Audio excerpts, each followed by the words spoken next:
Audrey, Hello. can you hear me? Can you hear me? Can. Can 啊 Yeah, can. OK 今天几个人啊？ 16，刚才我看到这么16。少呀？last one 多几个啊？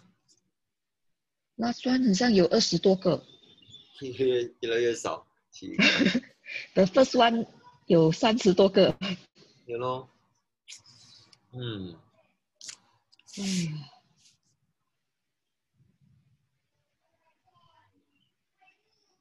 ，17个。OK， 所以说肯定不会多过这17个了。嗯。Gareth， 你刚刚 contact 吗？有个人。I sent to him, but 他没有 response 哎。but 他每次都没有 response 的，他会 attend 的。OK， 你所以我很怕的这种没有 response 哦。你 check him 啊。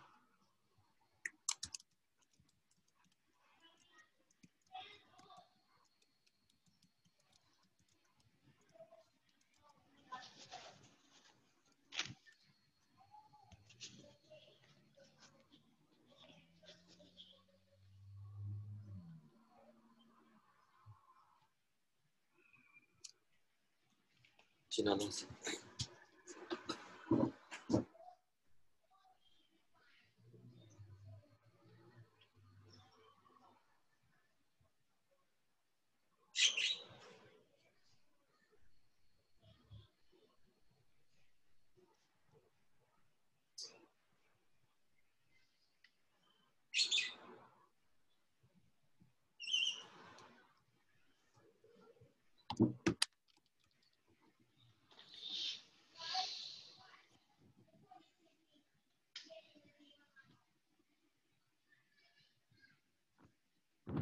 我放你裤先。OK， Gareth 进来了。Yeah， 我懂。Hi Gareth。Hi Gareth。IB， 为什么没有穿 X-Runners ？Singlet？ 没有穿呢。啊？家里嘞，你问家里不可以穿啊？叫他秀给你看，他穿什么？我是黑色的，你看啊。黑色吧，不是 X Runner 啊。哦。好过你在穿睡衣。他跟人家讲 Gary 在里面呢 ，Hello。然后就拆穿我。我也在里面呢。transparent 的，你的 transparent 的。Hey Gary, I make you the co-host.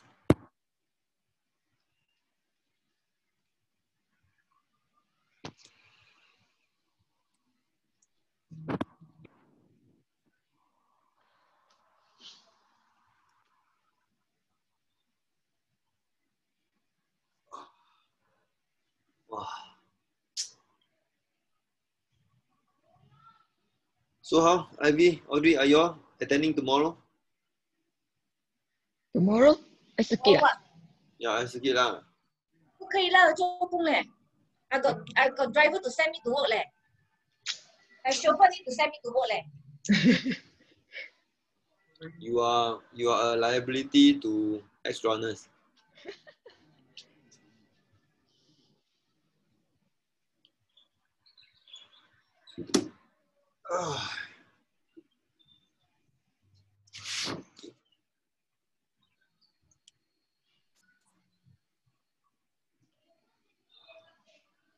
Wow, tomorrow I got 2 sessions. What about cancel morning the session? Cancel? Cannot lah. Cannot last minute cancel lah. The most we do 4 sets of exercise. 哎呀，你看他们做就好了嘛，你不用做的嘛。不可以的。你 demo 来看他们做 correct form 就好了咯。不可以的这样 ，won't 拼 work one, won't work on virtual platform one. 天啦，那个 Lin 也是每次这样。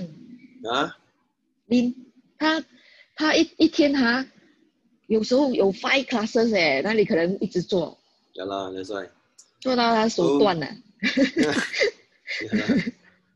，but depend on how you want to run it 咯。原来你那手 demo 断 then 你就脚断 observe。我也想这样呢，but I 对 don't 啦 actually I don't dare to try. 因为你是 Later army 嘛， everybody staring at each other. No 啦，you just say continue 这样哦。没啦，我也是 that's not 学 my 他了，现在。that's not my style. 是是你自己这样拼，一下这边痛那边痛你要去找 Gareth 了。对咯，老人家要照顾一下子嘞，你不是年轻的嘞。哇，look today all the ex circuit followers Hi Randy. Hello, hi JK. 这个 Hi. group 是 die hard 的，die hard die hard fan。These are a group that is preparing themselves for injury 什么 injury？ 这个 group 是不会 injured 的对呀。 ，well trained。How come talk about injury啊 How come talk about injury？Oh no 啦 no 啦。 Ex rehab 吗？Oh. Today ex rehab what？ Yeah. 哎，英文跑掉。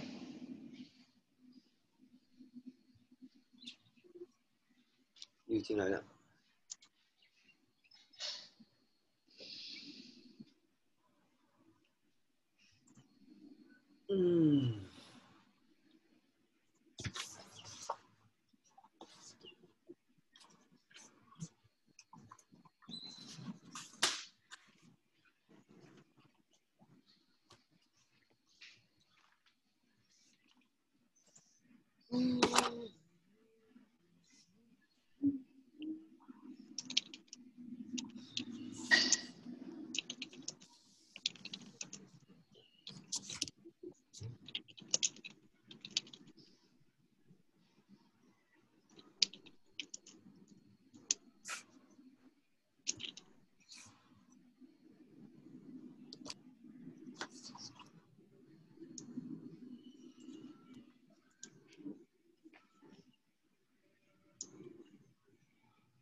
哇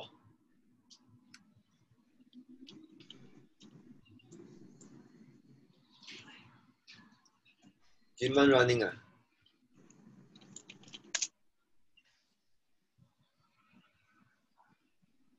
One thing. Who's one thing?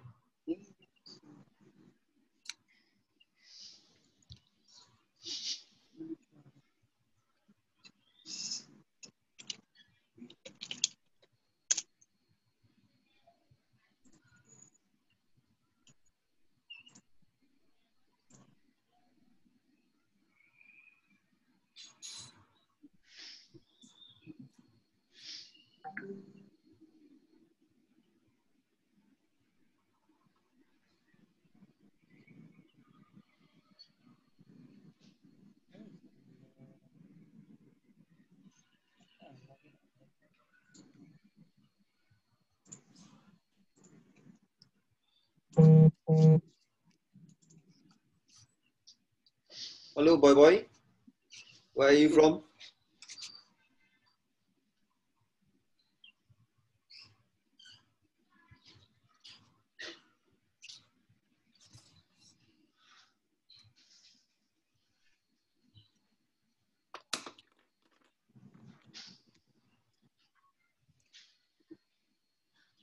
Hi, Evan.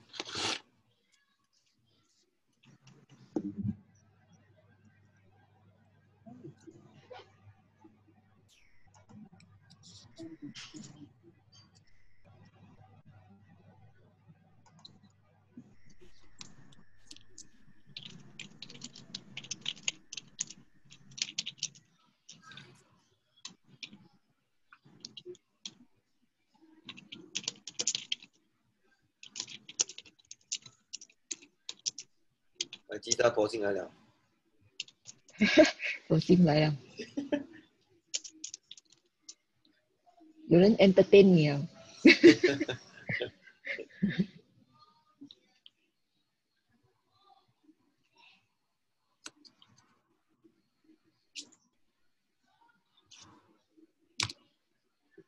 嗨嗨， Hello，嗨，波心。进来了。我 panic 一下下嘞，刚才你看 Ori 有没有看 message？啊，有这 message 啊？什么？找不到28 October 的 Zoom login，因为那时是哦本来是21st October。呀，对对对，那我要去那个 system 再 book 28，他 system 讲 already book 吗？啊，那不是 where's the login email？我再找。呀，不要说你，我也是我也是 pending 刚才，我也是找不到。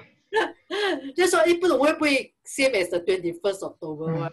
如果你真的找不到哦，你去那个 app， 那个 app 的那个 link 是对的，呀，可是它的 Zoom link 哈没有 updated one。啊，Hey, hi Steve. Hey, hi, hello. Hi Steve, Hey, your wife joining? she's cooking. Cooking. Let me ask. Yeah, let me ask. That's so unfair, huh? Why, right? Why must cook leh? So 打包 eat together and then join the Zoom together. Right. You once a month only ma. Ask your wife no need to cook, okay? Next session no need to cook. Permission Okay. granted. Approved by Posim. Yeah, but support Garrett ma and GK ma. Good session. Then good thing must share. Yeah, you're not doing this for me, huh? This is doing for yourself, huh? Everyone ma. I mean once a month only.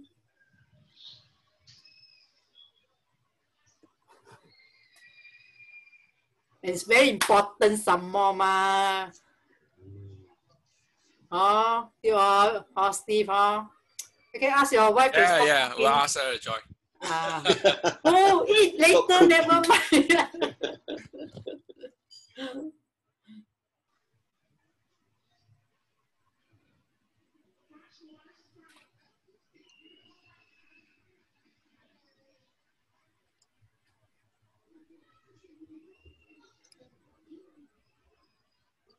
Why the rest decide to stay inside the storeroom? Many of you got a lot of Maybe storerooms here.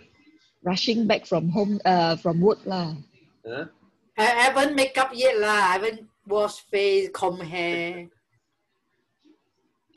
Edmund, never mind 啦，我不会嫌你的 Edmund。On your video. Edmund 都比你早出现了。我肚子饿了，我在吃东西哦，了。你在吃啊？哦，OK，不打扰你 ，continue。Let's wait Okay, for a so few more minutes. down here. Yeah. The only person not so familiar is one thing, right? That is Charlene. Oh, Charlene. Oh, okay. 哎，Charlene，不要不好意思，来进来看看。I don't want you to see my dining table. Okay. Oh, so that's your boy, huh? Is that your boy just now jumping around? Yeah.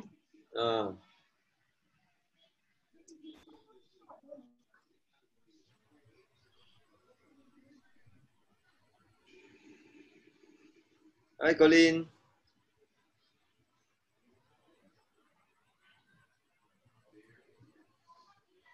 Hi, GK. Hi.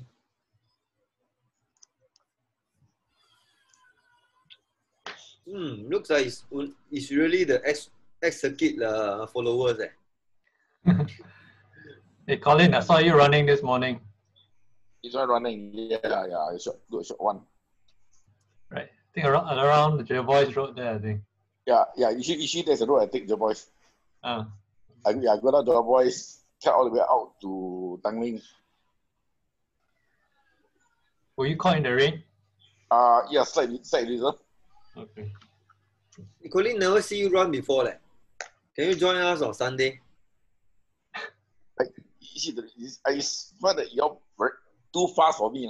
No lah, it's okay one. We got a big range of speed on Sunday.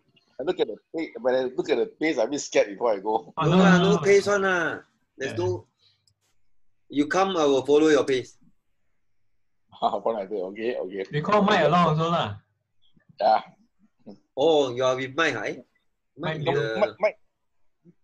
got some medical issue, so he won't be able to run for sure. Oh, okay. Oh, okay. What happened? I think some heart problem. Oh, okay. Okay. Well, he was quite active previously. Mike, you are. Yeah, he was active. Mike is the which one? Is you got Mike Chua, right? Huh? Mike, you got Mike Chua, right? I think as runner, there's only one Mike. Usually you run with him, right? On weekends, right?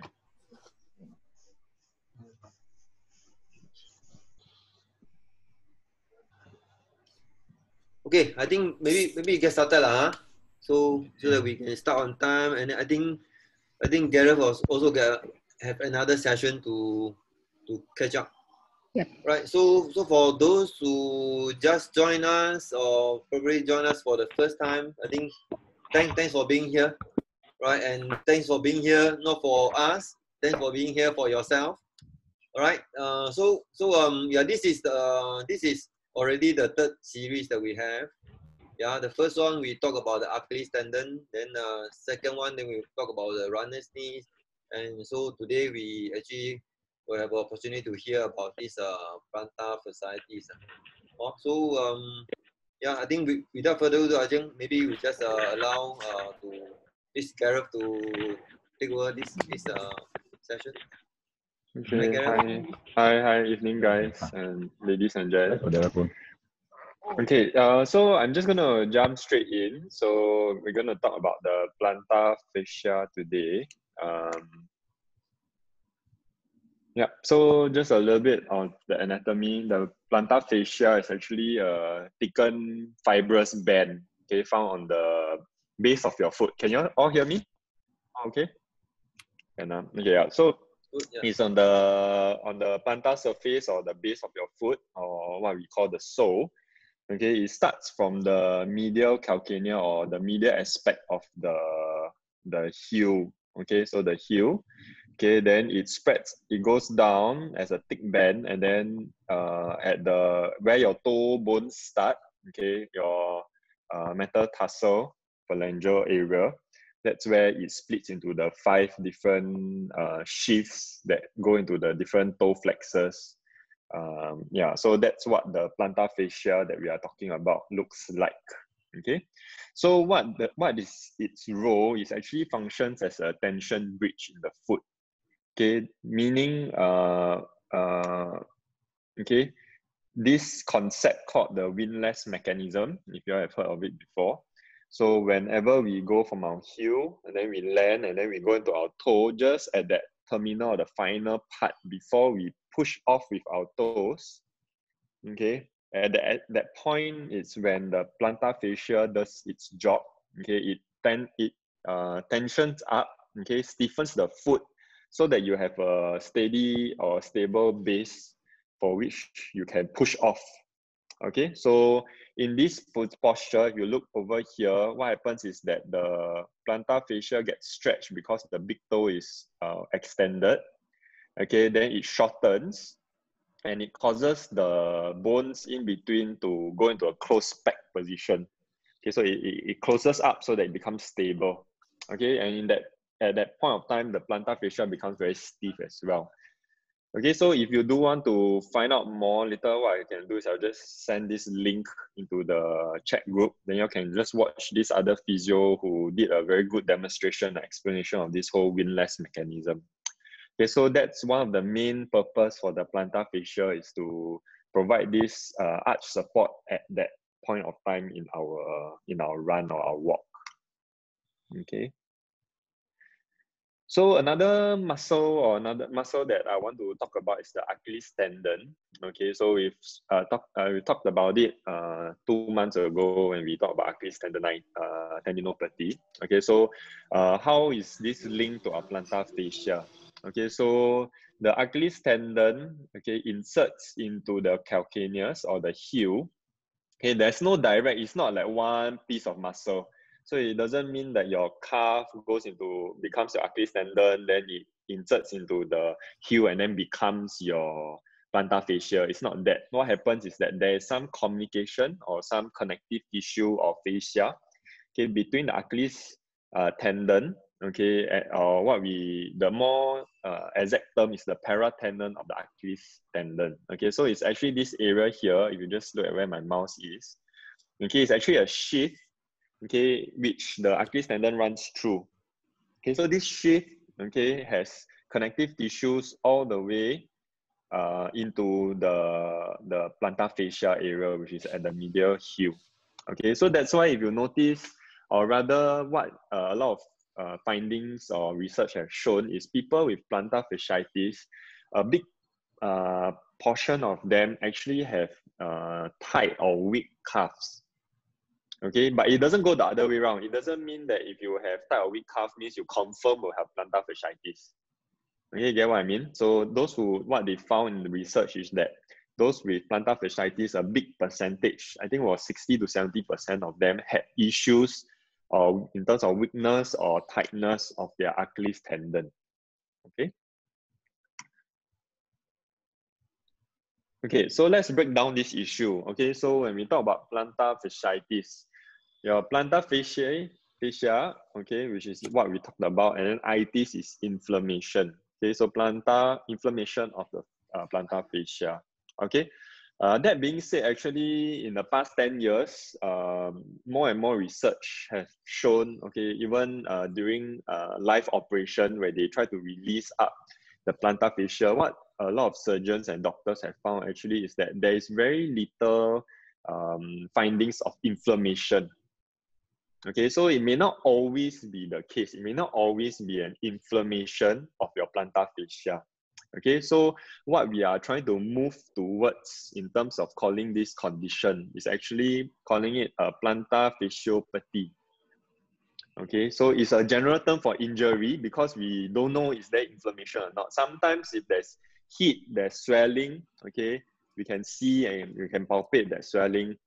Okay, then it could be that plantar fasciitis.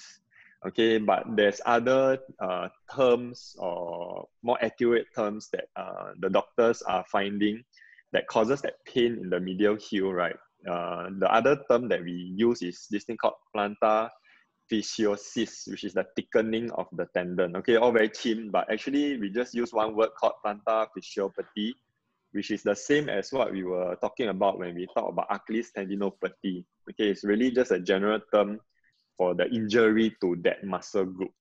Okay, to be exact, because in order to call it a fasciitis, it has to have inflammation, but more often than not, there's no inflammation. Okay, and taking that being said, taking NSAIDs or anti-inflammatories will not help. So if there's really inflammation and you take anti-inflammatories, the pain should go away. Okay, so some of us diagnosed with plantar fasciitis, doctors give anti-inflammatories, you take, but the pain doesn't totally go away because it's not fully due to an inflammatory problem. Okay, it could be other problems as well. Okay, so what are the signs of plantar heel pain? Okay, so I'm just going to use this word plantar heel pain from now on, okay, and move away from plantar fasciitis.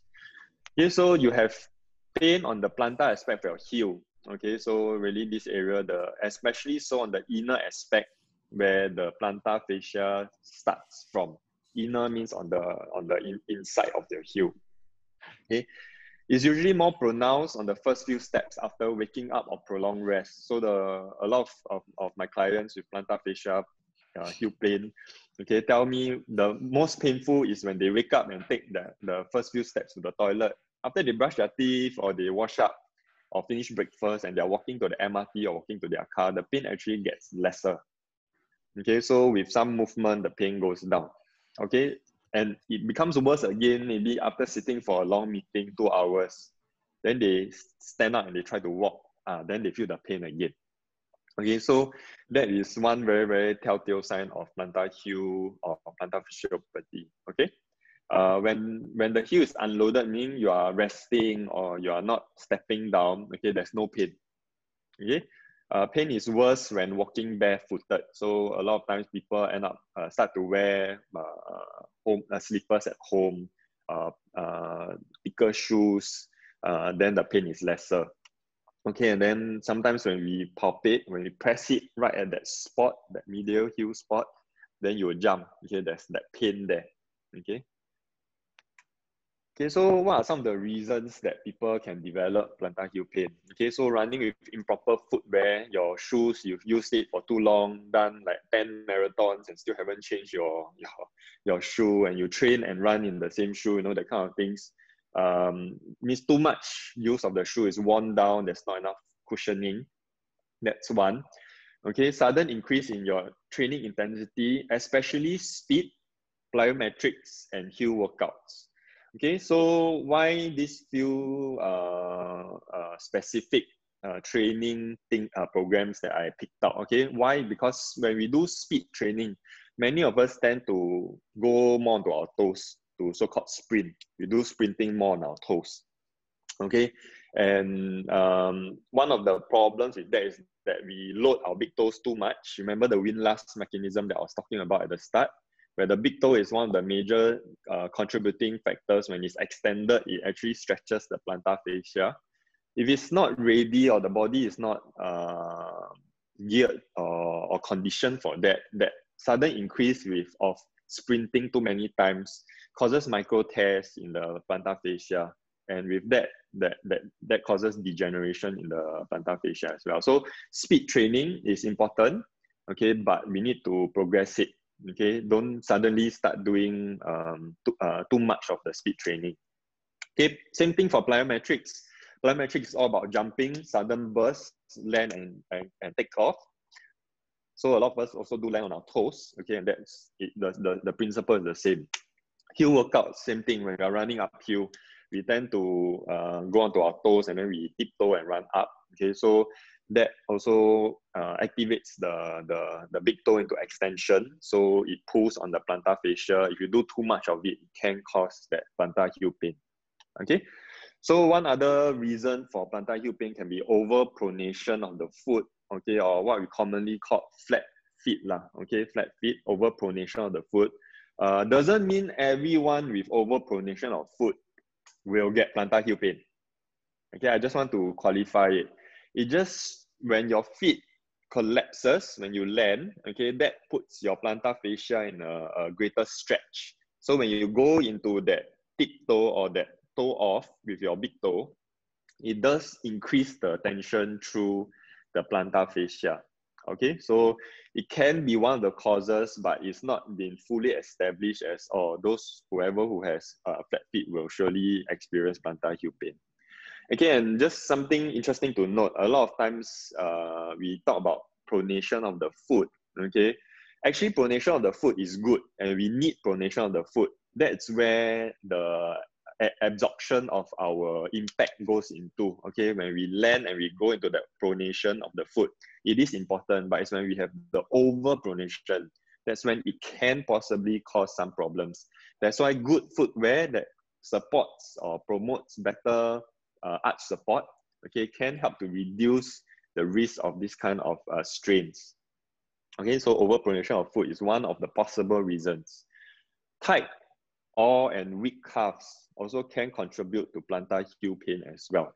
Okay, so it can be a contributing factor, but there's no two-way link that has been established at this point of time. But a lot of times in therapy, we do target the tight and the weak calves, okay, purely because there is that connection to the plantar fascia, okay, and with better calf muscles and not pulling on it, it does offload the plantar fascia. Okay, and one big thing that maybe not too common that we look out for is actually what is your dorsiflexion or your extension range of your big toe. For some reason, some people might have, like maybe they snub their toes before, or some reasons that they don't have that extension of the big toe.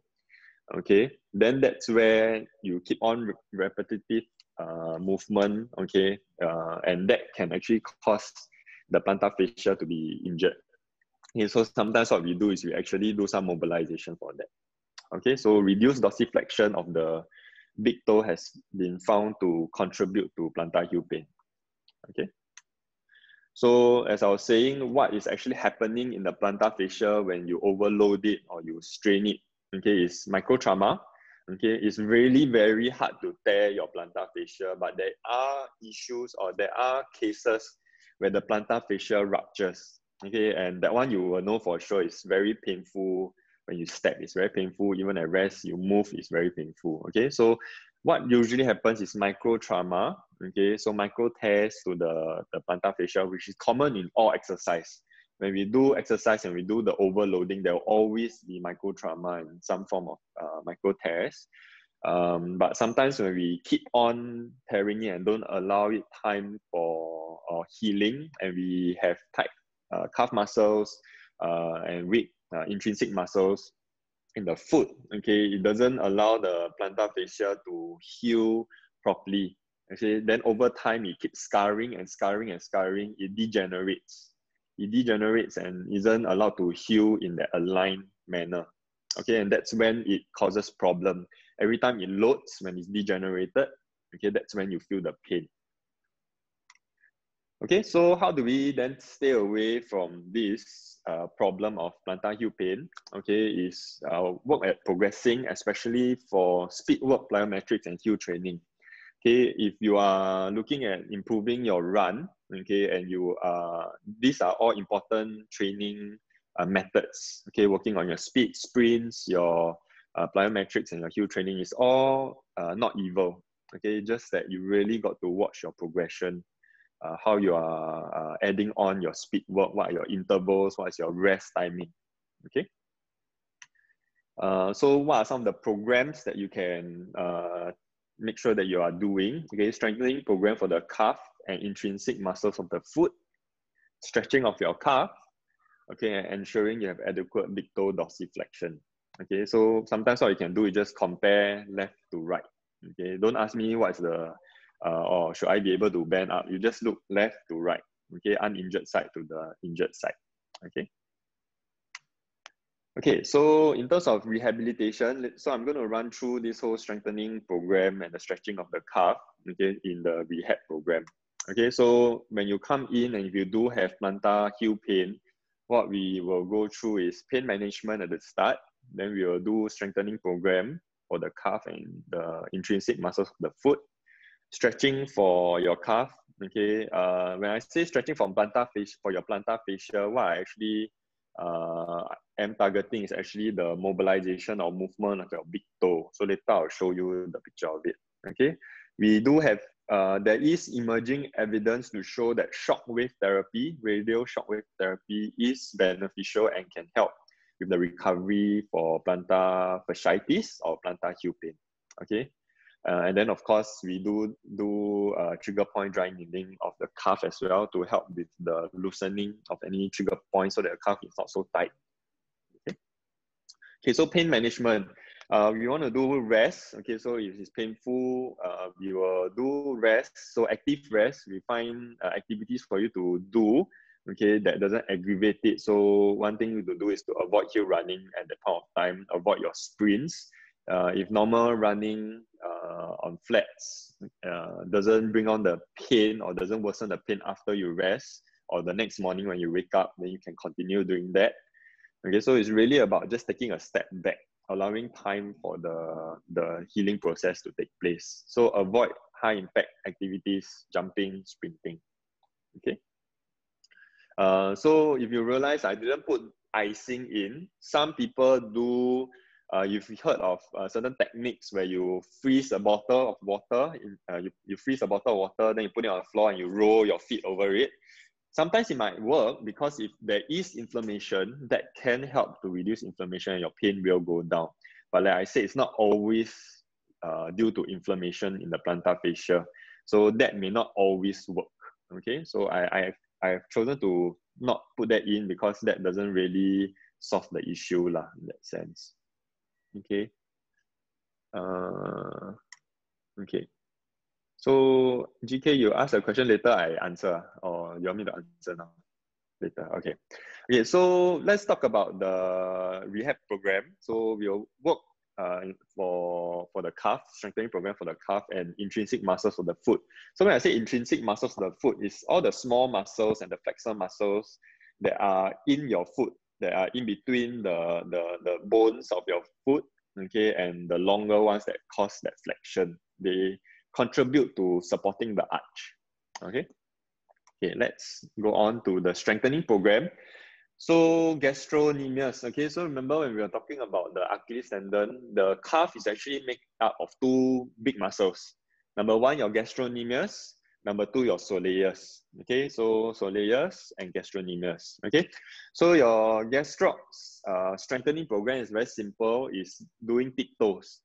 Okay, and in this case, what I will do is I will do tiptoes over the edge of a step, okay, with towel roll up under your toes. Why do I want to do that?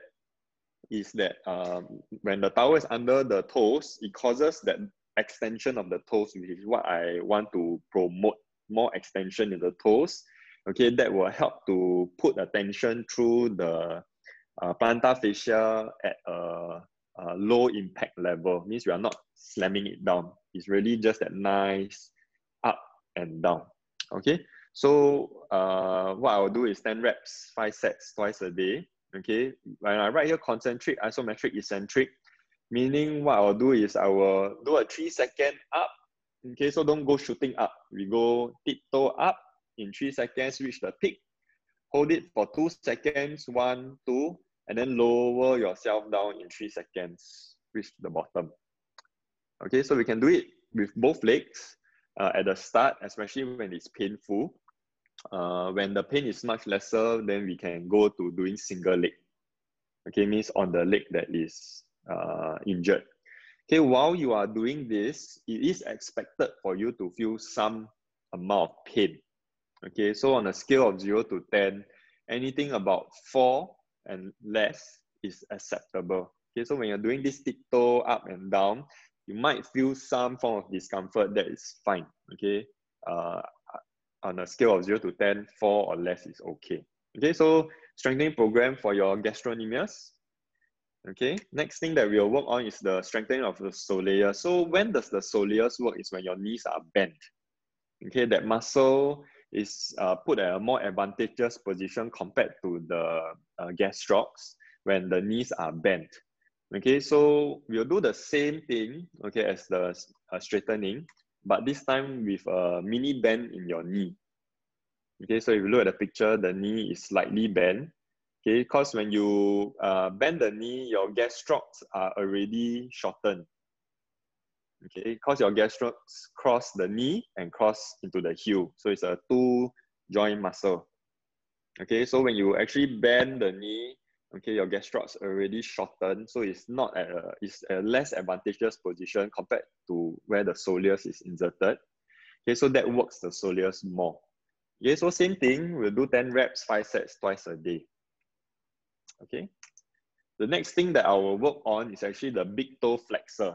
Okay, so how we will do this is using a TheraBand or a loop band. We'll loop it around your big toe. Okay, then what we'll do is we will, let me just get a TheraBand. Okay, so what we will do is we will pull it up. Okay, press the big toe down. Okay, and then slowly let it up. Okay, press the big toe down and then slowly let it up. Okay, so it's both concentric and eccentric. So what we don't want is pressing it down and then you let it shoot up like that. Down and shoot up. Don't do that. So what we want is down, slowly let it up. Okay, so this helps to train up the big toe flexor, which also is where the plantar fascia, remember I showed you, is split into the 5. A lot of time, the big toe flexor is also injured or overworked when we push off, okay? Because we know that when we do the push off, most of the load goes through the big toe. Okay, so when we strengthen it up, it has shown effects to help reduce the strain or the pressure going through the plantar fascia. Okay, so that big toe flexor strengthening is quite an important thing. Okay, and then strengthening program for the foot intrinsics. So a very simple way to do it is actually just a tower toe curl in standing where you are loading. Okay, then you just curl it up. Okay, to make it more difficult, you can just put a weight on the towel. Okay, then you curl the towel towards you with the weight on. That helps to just make it harder, okay, and strengthen up your intrinsics.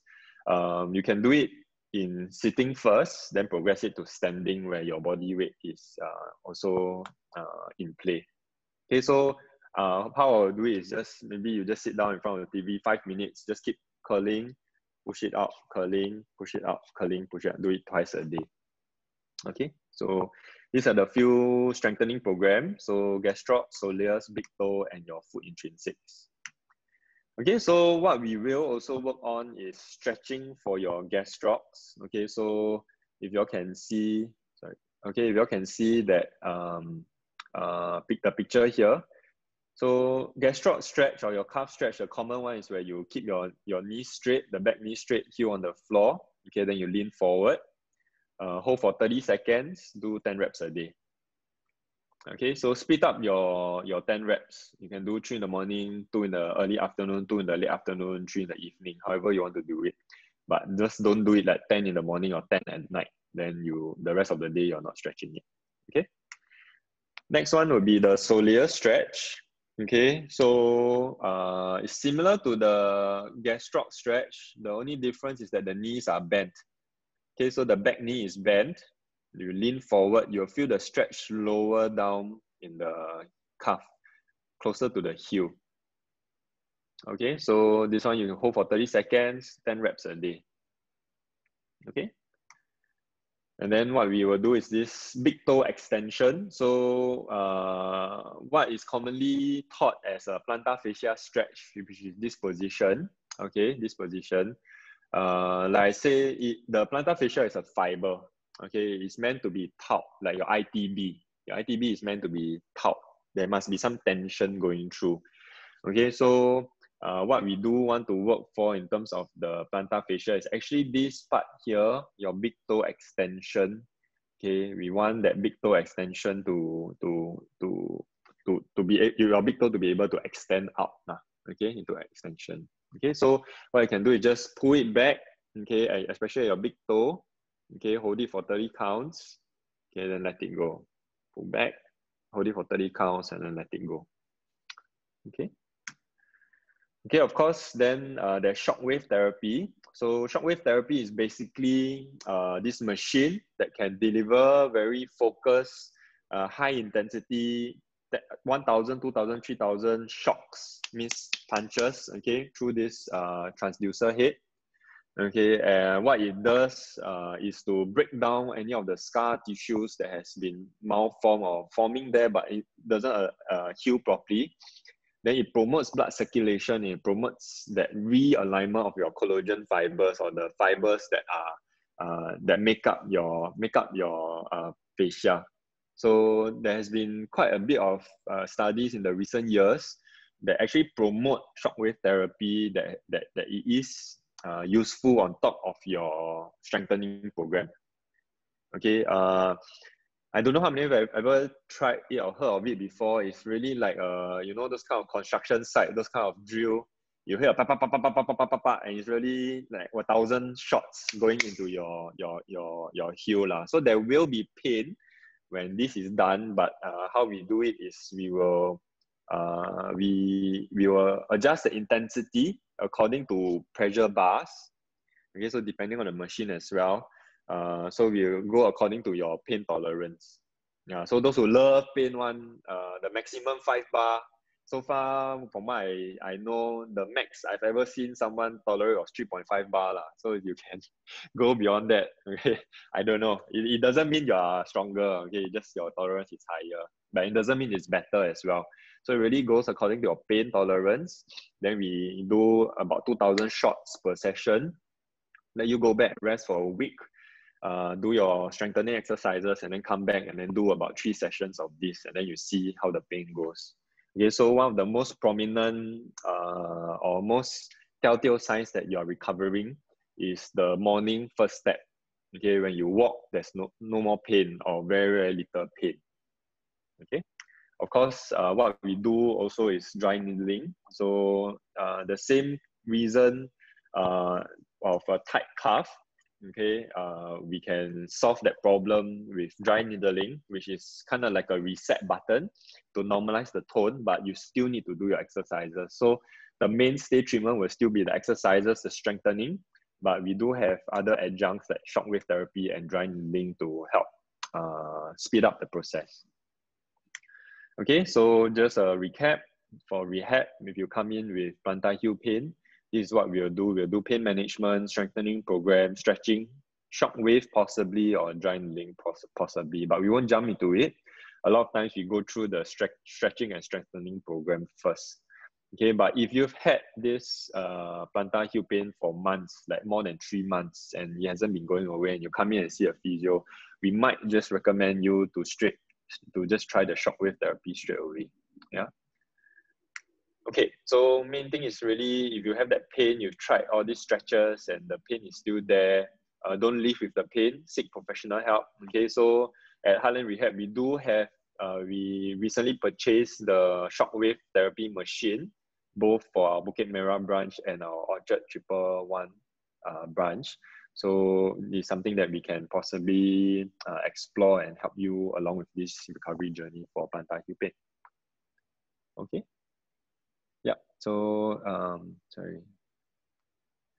Okay, that's the end of my presentation. Okay, let's do some questions.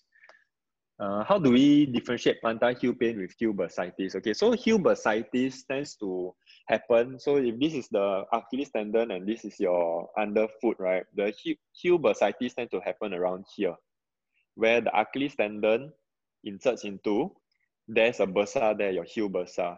It's painful on palpation. So when you press on that particular spot, it's painful. Whereas plantar fasciitis or plantar heel pain will be underneath here, more under here. Okay, Ken?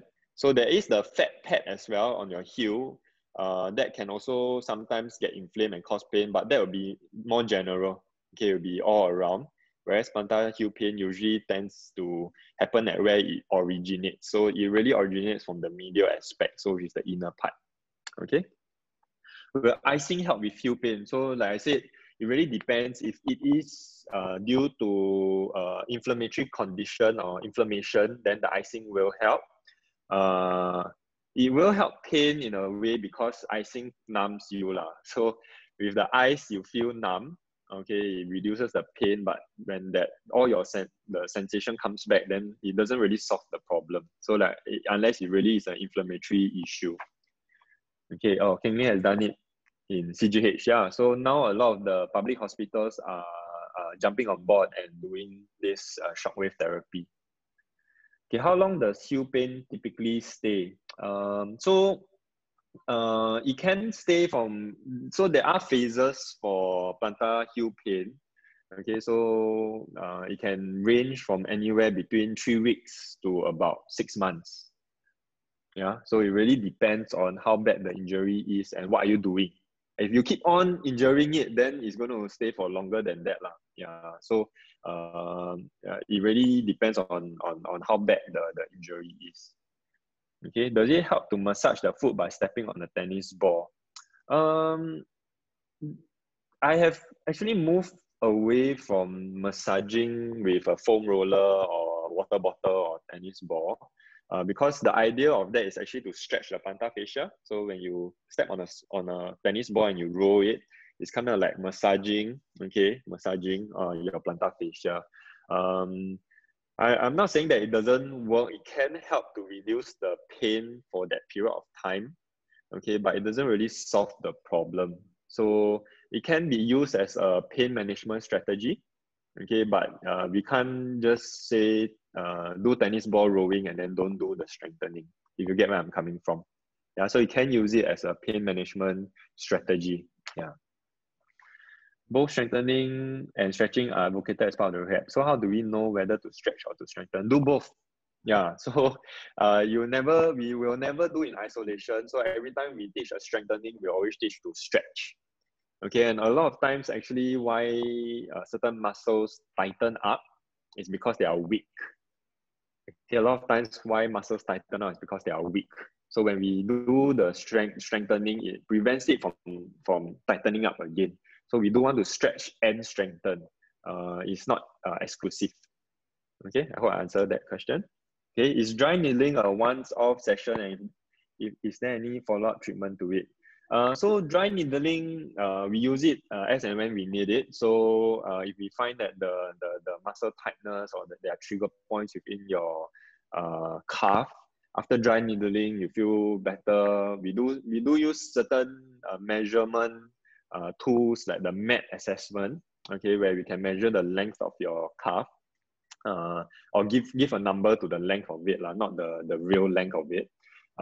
If the range improves, the next time you come in, you've done your exercises and the trigger points have returned or the tightness is there, we can dry needle again. There's no limit to the number of dry needling sessions that we can do, because there's no medication to it. There's no steroids that can if you are familiar, corticosteroids or steroid injections that help with relaxing the muscle do have this risk of causing tendon rupture. Okay, so dry needling does not have that risk. So we can do it. If once off, you feel much better, there's no need for a second round. If you feel that, it's getting better, but you need a few more times of it, we can do it. Yeah, so yeah, we can follow up with more dry needling. But okay, the main follow-up treatment to dry needling is your exercises. After you dry needle you still need to do your stretches, you still need to do your strengthening. Or not, it really doesn't, it's not like, I mean, in terms of TCM acupuncture, a lot of time acupuncture is a treatment in itself because it solves the problem, okay, that the TCM, the practitioner is trying to solve. Dry needling is an adjunct. It adds on to the exercise and the stretches that we are already giving. Okay. So what is the difference between using the massage gun and the shockwave therapy? The depth of that punch. So the massage gun will not be able to hit as hard as the shockwave gun. Okay, so they go by pressure bars. I think 5 psi.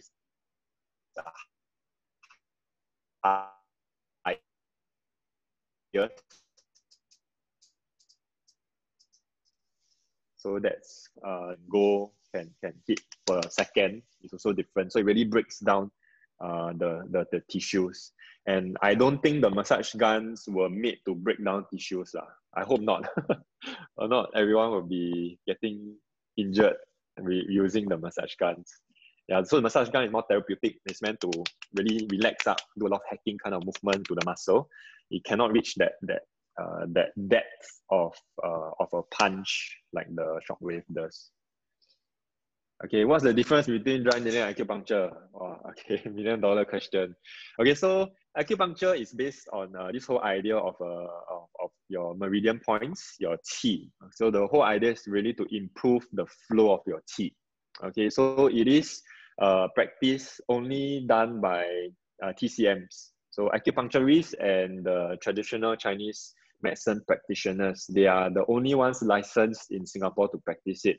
The whole concept of it is very different. So with acupuncture, you can basically solve any problem. You have headaches, they can use acupuncture to solve. You have indigestion, you can use acupuncture to solve. You have hip pain, you can use acupuncture to solve. You know, it's basically a treatment in itself to solve, like it takes over like even medicine. Okay, they do follow up with like 草药 or herbs. Whereas dry needling, we target very much trigger points, which are irritable points on your muscle band. Okay, and we actually make a clinical picture. So for example, if your pain is in your heel and we think that the muscle that is causing it is a tight calf, you will not find a needle in your shoulder. You will not find a needle on your thumb. You will not find a needle on your spine. Okay, whereas if you have heel pain and you go to a TCM, I'm not too sure, but I don't know any of you have tried before, like you have plantar fasciitis or plantar heel pain, you went to a TCM and then they put 20 needles in at different spots. So around the heel, maybe into the calf, maybe on your thumb, you know, that kind of thing. I don't know. Anyone tried before? Can share your experience? Yeah, so I think that's what they do. They basically follow certain specific points for specific conditions. Yeah, so whereas for us, for example, if it's a plantar heel pain, I might needle your soleus if I think that's a cause. I might needle your big toe flexor, for example, instead of your calf.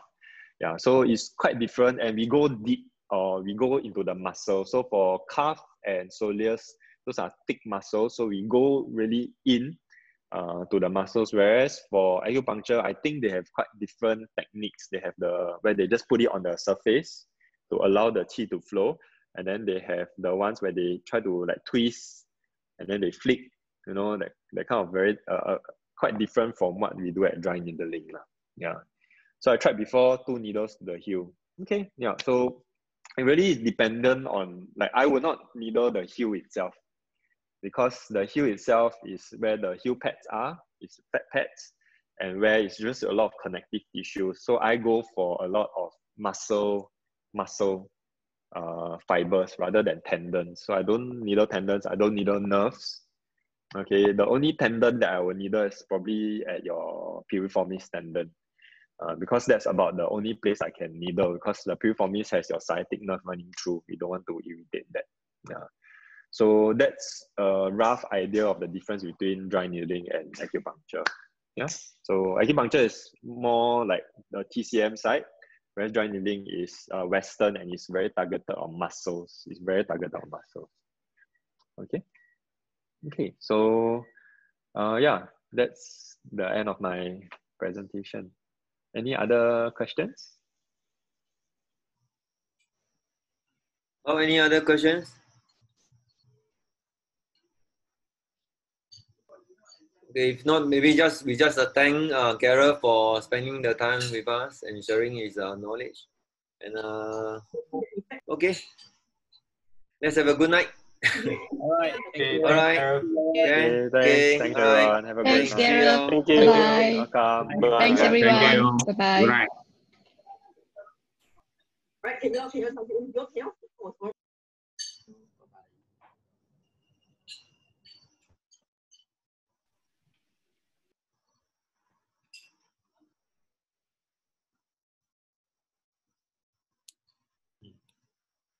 Bye, Simu. Bye bye.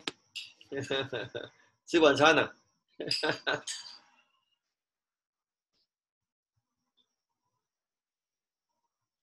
Okay. Yeah, right. Thanks, Carol. Okay, can. Yeah. Thanks. What's the next Yeah. topic? Wow. Also cannot remember. I'm sorry. It's okay. It's okay. Wait, I think I got sent to. Oh, Cindy so busy, she never join one.